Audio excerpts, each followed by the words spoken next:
என வந்த தேவதையே சரி பாதி நீ அல்லவா நடக்கையில் முந்தன் கூட வரும் நிழல் போலே நான் அல்லவா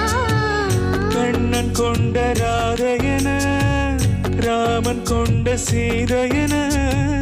மடி சேர்ந்த பூரதமே மனதில் வீசும் மாறுதமே என்று சொல்ல உனக்கு வார்த்தையில எனக்கு நான் தான் மயங்குறேன்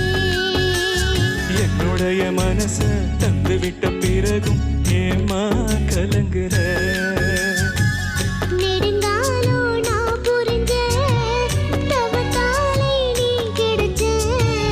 திருக்கு